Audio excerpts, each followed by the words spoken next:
আসামের ৩,৫০০-এর বেশি স্থানের সঙ্গে অরুণোদয় 3.0 যোজনার উদ্বোধন হয় দক্ষিণ করিমগঞ্জের কেওটকুনাতেও।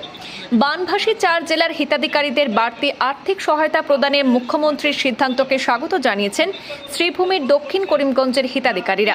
যারা ক্ষমতায় থাকতে দেশবাসীর প্রত্যাশা পূরণে ব্যর্থ হয়েছে সেই সব দলকে দেশের জনগণ ছুঁড়ে ফেলেছে। তারা ইদানিং দেশের পড়ুয়াদের বিভ্রান্তি করে যন্তর মন্তরের আন্দোলনকে উস্কে দিয়ে দেশকে অশান্ত করার চেষ্টা চালিয়েছিল, যদিও দূরদর্শী মোদী সরকার তা দমাতে সক্ষম হয়েছে। কেওটকুনা জিপি কার্যালয়ে আয়োজিত অরুণোদয় যোজনার বিশেষ কর্মশালায় এমন মন্তব্য করেন স্থানীয় বিজেপি নেতা তথা প্রাক্তন সংঘ নেতা বিশ্বজিৎ নাগ চৌধুরী। আজ দক্ষিণ করিমগঞ্জেও ব্যাপক সংখ্যক হিতাধিকারী এবং সরকার অনুগামী মানুষের উপস্থিতিতে কেওটকুনা জিপি কার্যালয়ে অরুণোদয় 3.0 যোজনার আনুষ্ঠানিক উদ্বোধন প্রক্রিয়া সম্পন্ন হয়েছে। মুখ্যমন্ত্রী বক্তব্য সরাসরি সম্প্রচার করা দেখানো হয় সকলকে।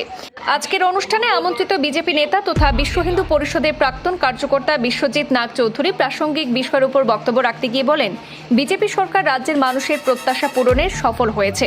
জনহিতে সরকারের নানা প্রকল্পের বিশদ তুলে ধরে তিনি বলেন, মানুষ সরকারের সুফল উপভোগ করছেন এবং সরকারের পাশে রয়েছেন। দুইটা আসনিও আমি অরুণোদয় সন্নিবিষ্ট করিম লাহেকৈ। সমাজ গঠন বা নিজের পরিবারের মাধ্যমে দেশ এবং গোটা জাতিকে সেবা করতে পারে, তার আধারটা দেখুন। আপনারা নিশ্চয় অবগত আছেন, দিল্লির যন্তর মন্তরে বিগত কিছুদিন আগে কিছু ঘটনা ঘটেছে। এর জন্য দায়ী কারা? আমাদের সমাজের ছাত্র যারা আছে, আমরা আজকে যারা মারা আছি প্রত্যেকেরই ছেলে মেয়ে আছে, হয়তো বড় আছে বা ছোটো আছে, কিন্তু আজকের দিনে এটা অনুভব থেকে বলছি যে আমরা আজকের দিনে এটা নিশ্চয়ই দেখবো যে আমাদের ছেলেদেরকে যাদেরকে আমরা স্কুলে পাঠাচ্ছি বা কলেজে পাঠাচ্ছি, ওরা সত্যি সত্যি কী করছে, সঠিকভাবে ওরা শিক্ষা গ্রহণ করছে না কি করছে, এদের প্রতি আপনারা যথেষ্ট খেয়াল রাখবেন। কারণ আমরা জানি বা আমরা বিভিন্ন পত্রপত্রিকায়, পেপার পত্রিকার মাধ্যমে, সোশ্যাল মিডিয়ার মাধ্যমে আমাদের দেশের ছাত্রদেরকে কাজে লাগিয়ে মগজ ধুলাই করে আমাদের বিপক্ষে, আমাদের যাতে রাষ্ট্রের বিপক্ষে রাষ্ট্রের বিপক্ষে খাড়া করার এক প্রয়াস শুরু হয়েছে, যেটার মধ্যে দেশের আভ্যন্তরীণ শক্তিও যুক্ত আছে এবং বিদেশের শক্তিও যুক্ত আছে বলে আমি অনুমান করি। ভালো করে একটা চিন্তা করে দেখুন, যন্তর মন্তরে এত বড় একটা ঘটনা ঘটে গেল।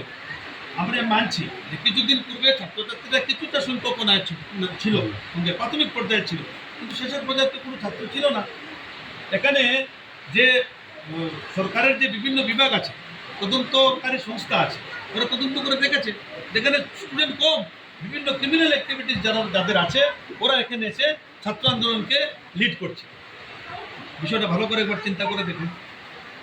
প্রাথমিক পর্যায়ে তো আমাদের ছাত্ররা তো ছিল, এটাও চিন্তার বিষয়। কারণ আমরা সরকার থেকে পাচ্ছি, ঠিক আছে, এই সরকার এমন সরকার যে রাষ্ট্রবাদে বিশ্বাস করে, রাষ্ট্র প্রথম বাকি সব উসকে বাদ, যে এই আইডিওলজি দিয়ে আমরা করছি এবং আমরা এই সরকারের মাধ্যমে বিভিন্ন সুফল পাচ্ছি, আমাদের তো সরকারকে কিছু দিতে হয়। তো সেইভাবে এই ব্যাপারে আমরা সচেষ্ট থাকবো।